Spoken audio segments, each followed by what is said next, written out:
Hi guys, it's Friday evening, just got home from work and I'm knackered, exhausted. Got a mixed bag for you this video, hopefully. I'm not sure what's going to make the video because I'm not sure what we're going to do, but on my agenda for this weekend, among other things, tonight I'm doing nothing.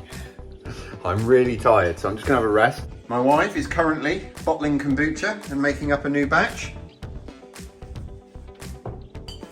How's it going, love? Good. Obviously thrilled to be interviewed. So we've picked up a load of raspberry plants, free. I mentioned on the podcast, one of the things you could be doing this time of year is picking up free plants. Well, we've picked up a load of raspberry plants out there, all bare rooted in that tub. So we're going to be potting them up. We're going to be building our structures for our climbing plants. We're going to be planting some seedlings.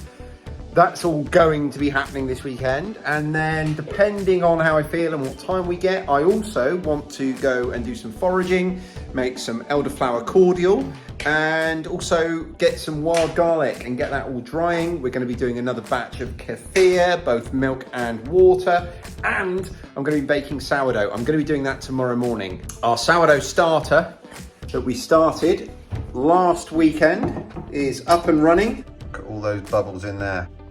Look at that. So I'm going to feed that now and we're going to leave it out overnight, and then that will be full powered, ready for the morning for me to make sourdough, and then we'll just see which of all those other things that I've been speaking about we'll get around to. Also, speaking of finding new things, now we're living somewhere we're really familiar with, but we're living here with a completely different mindset than the one we had before. I'm also going to be speaking to, and I've put some feelers out already, about some places that I can use to harvest wild protein, talking about things like wild game. So we might make some progress on that front as well. We'll see how the weekend goes. Like I say, I'm going to feed my sourdough starter now, and then I'm going to cook tea, and then I'm going to get in the bath, and then I'll speak to you guys in the morning. Morning guys, so it's Saturday morning and I'm about to go make sourdough, but I just wanted to show you something I've done in the week. I built these two little dog houses. They absolutely love them, and it just meant that we could build something purpose built for the size of our dogs, the size of the space, and they work really well. They absolutely love them. When they come in from the garden there, they each run into their own little house. And yeah, they love them, we love them, they work really well. As I mentioned yesterday, we're going to be splitting the day into all sorts of different things. We're going to do loads today. So we're going to be in the garden, we're going to be out foraging, hopefully, and we're going to be in the kitchen. And I'm going to start just by starting my sourdough. That's the first thing I need to do this morning because we're going to want that for dinner time. So if you're interested in my sourdough recipe, there's a separate video which has got all of the information and, you know, a walkthrough of how to do it. So the information will be in the description. I hope. I say that and I sometimes forget to put it in there. So let me know if you want it and I haven't put it in there. But yeah, I'm going to make my sourdough and then who knows. There's 800 grams of flour, 460 grams of water, 10 grams of salt, and 320 grams of my sourdough starter, which is super active, doing really well. So I fed it last night, as you saw. So that's our bread mix. I'm just going to feed my starter, and then this is going to move into the fridge, where it will live until next weekend when we make the next lot.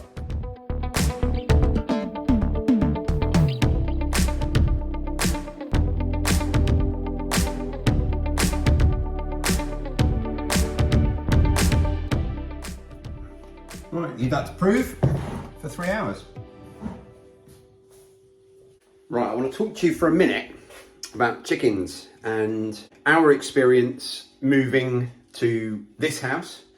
We have a large family-ish, you know, there's 5 of us. And at this stage in our family's life, I think we are going to be eating about as much food as we're ever going to eat in this house, because my oldest child is 16. She is still here. She's not yet gone off to university or whatever. And my youngest child is 13. So he's eating, you know, the same portions as an adult. So there's effectively five adult portions being consumed here. Now we have, with regards to chickens, we've got 3, which we brought with us from the other property, of the brown specifically laying hens, that are designed to just lay eggs. You know, that's what they've been bred for. That's their thing. You won't find a hen that lays more eggs. And we've also got, I can't show you because they're all in bed for some reason. Very late to rise this morning, but we've also got our bantams out there, 4 of them, Pekins. So I think that is exactly the number of hens that we need to meet all of our egg needs 12 months of the year. But at the moment they're overproducing. So we have been eating eggs at an unsustainable rate. We've been eating them almost every meal, loads of them, and we've still got this many here at the moment. We've got our helter-skelter filled up of bantam eggs, and we've got these eggs from the larger hens. So we don't want to carry on eating eggs at that rate, A.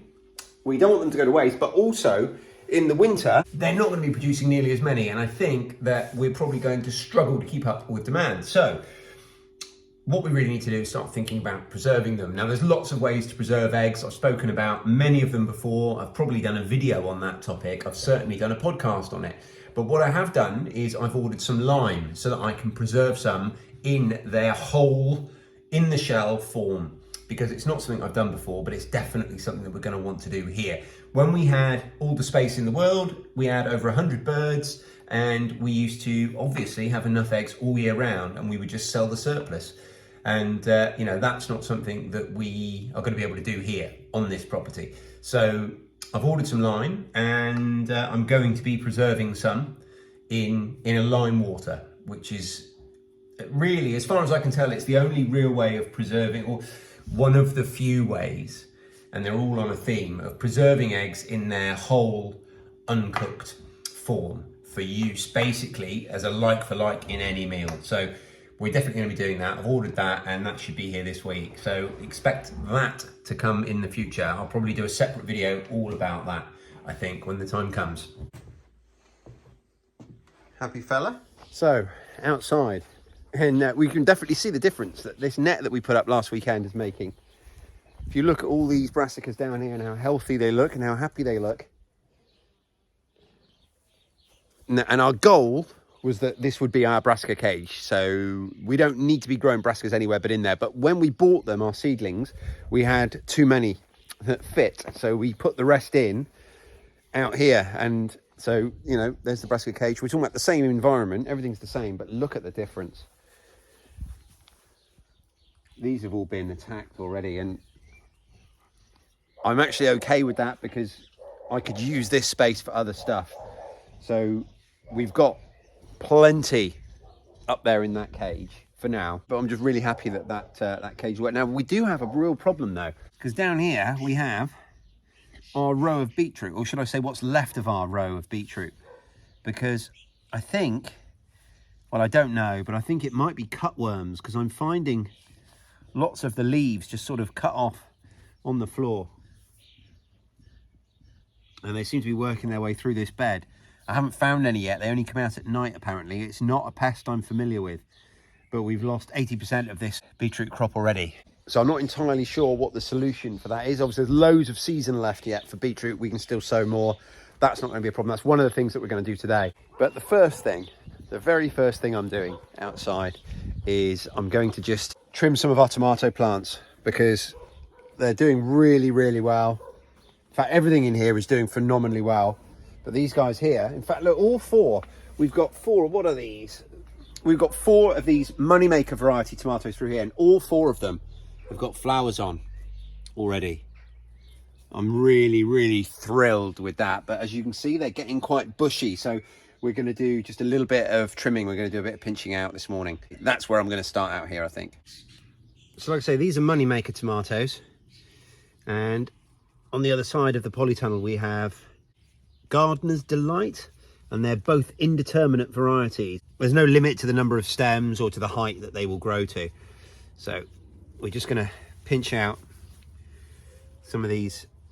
It's these leaves here, these little mini stems. Let me get you a bit closer. This growth that comes in between the trusses are what we're removing. And a bit lower down, we're just going to remove that, but also the actual, well, all the growth basically. Just be careful that I'm not going to damage the main branch. And the reason I'm doing that is because these leaves down here, that touch the ground, and they're the ones that are going to be susceptible to diseases and mold and things taking hold on them where they touch the ground, where the ground gets wet. That's what we're doing. And this is going to encourage the plants to focus their energy, all the energy that they're deriving from this amazing compost that they're growing in, and the energy that they're getting through photosynthesizing is going to encourage them to put that energy elsewhere on the plant, like here, where the fruit's going to grow. I'm just going to come down the other side now and do the same with my Gardener's Delights. These are little cherry tomatoes. And when you do that, all those hairs there on the bits that you've taken away, they're potential roots. So if you wanted to make some extra tomato plants, which I'm actually going to do, whether or not we'll have room for them in the garden, whether they'll actually, you know, do anything, I don't know. But you can actually pot these on and you've got, you know, potentially another 20 plants here. So I'm actually going to get on and do that now. So all I'm going to do is I'm going to put these in a vase of water, basically. Leave them in a windowsill or somewhere it's nice and warm and sunny, or the best that we can do. And these should develop some nice roots within a week or so, and then we can pot them up.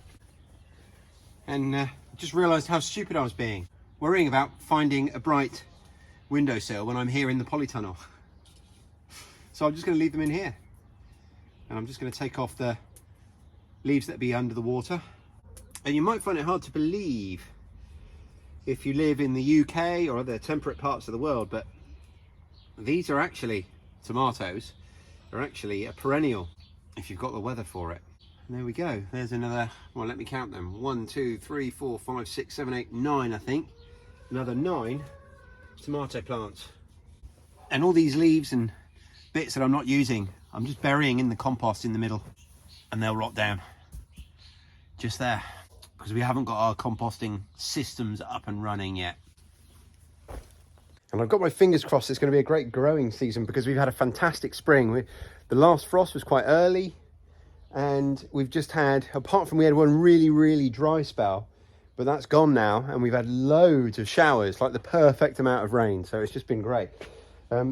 This courgette I was a little bit worried about. I don't know if it's where our dogs have got on here and messed around with the soil around it, or what the deal is, but it wasn't doing very well. And then I passed a little roadside stand outside someone's house. Someone was selling seedlings 50p each, so I picked up another one to replace it. That's what made me think it wasn't doing very well, because in comparison to its brother, it's really struggling. But most things are doing really well.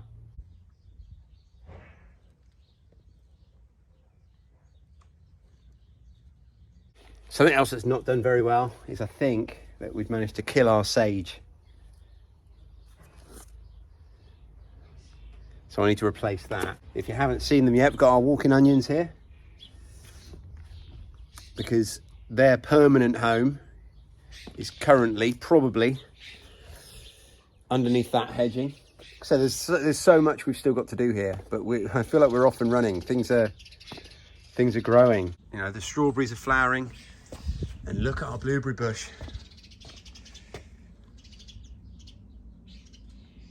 Loads of blueberries on that. And if you're interested in an update on the 2 shrubs that we took out a few weeks ago, you'll see down here, they're doing really well. So I think they're going to be fine. I think they're going to make it through just fine and be able to be replanted once we've done the fencing. Okay, so it's been just over 3 hours. So we're now going to shape our dough and leave it for its second prove.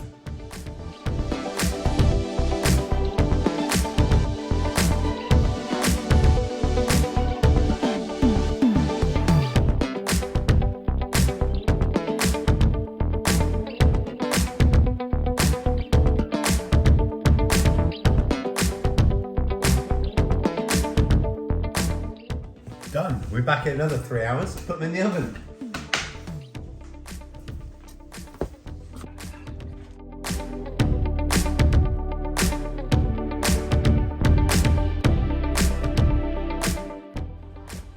So the next thing I'm going to be doing today is going through my seed tin and starting a load of seeds, because we need to succession sow, we need to replace our beetroot crop, I'm not sure how we're going to grow them on yet. We might end up growing them on in buckets, but we've got lots of space left to fill, and in maybe 3 weeks we're hoping that we'll have cultivated a whole extra bed. So now's the time for us to be planting all of these seeds.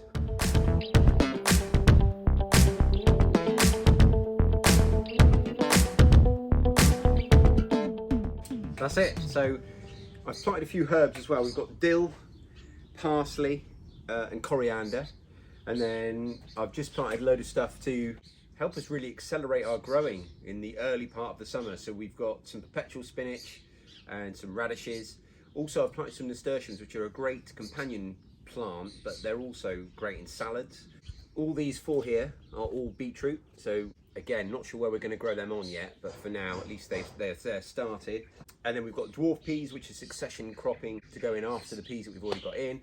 We've got 2 loads of lettuce iceberg and some rosa red lettuce. We've also got some swede in here, purple sprouting broccoli, again succession sowing, some more carrots, succession sowing, and then 2 lots of dwarf French beans, purple TP and Sonesta beans. And I think I planted 9 of each. So this really should get us growing and, you know, give us stuff to harvest right through the whole main season. So I'm going to water these now, and then got to work out where I'm going to put them. Because if anything, I've got too much choice. I've got this little mini plastic greenhouse, which is great, and if it was earlier in the year I would probably put them in there, but the weather we're getting, I don't think we need them in there. I might go just in the polytunnel, or I might just go in the brassica cage, but the first thing I need to do is water them.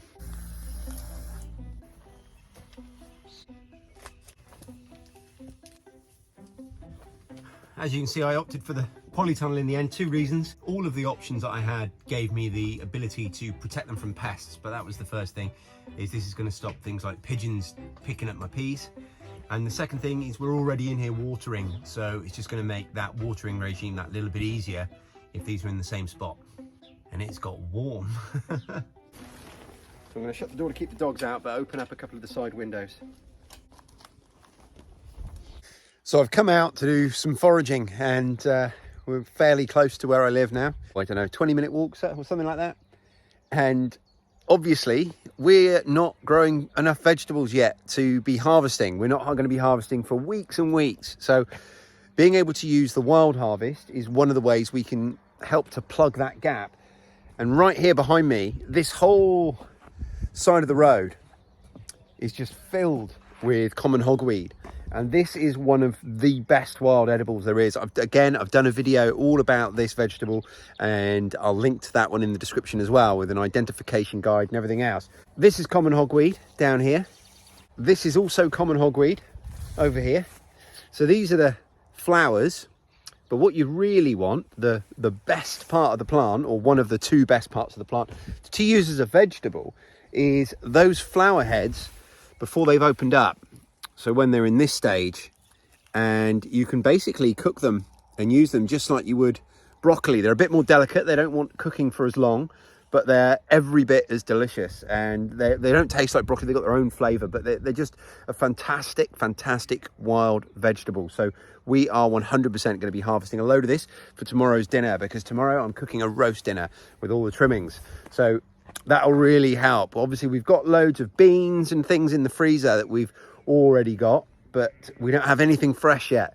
So this is a great time of year. It's a really great way of helping to close that hunger gap. So I'm going to be harvesting a load of this now, and yeah, that's going to form part of tomorrow's dinner. Here, down here, that's just going to be perfect. And if we look back here and just unpeel what's going on in here,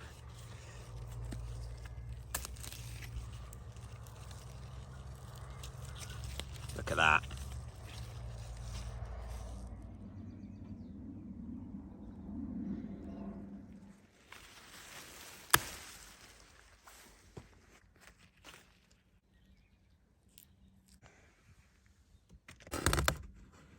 Right, so that's plenty of our hogweed veg for tomorrow night's dinner. Really happy with that. So next up, I want to get some elderflower to make some elderflower cordial with.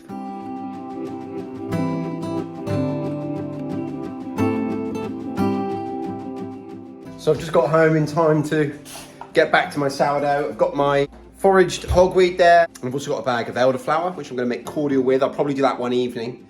And if you're interested in that, I've done a video on that. And again, I'll link to that in the description if you're interested in foraging for elderflower, but also making the elderflower cordial.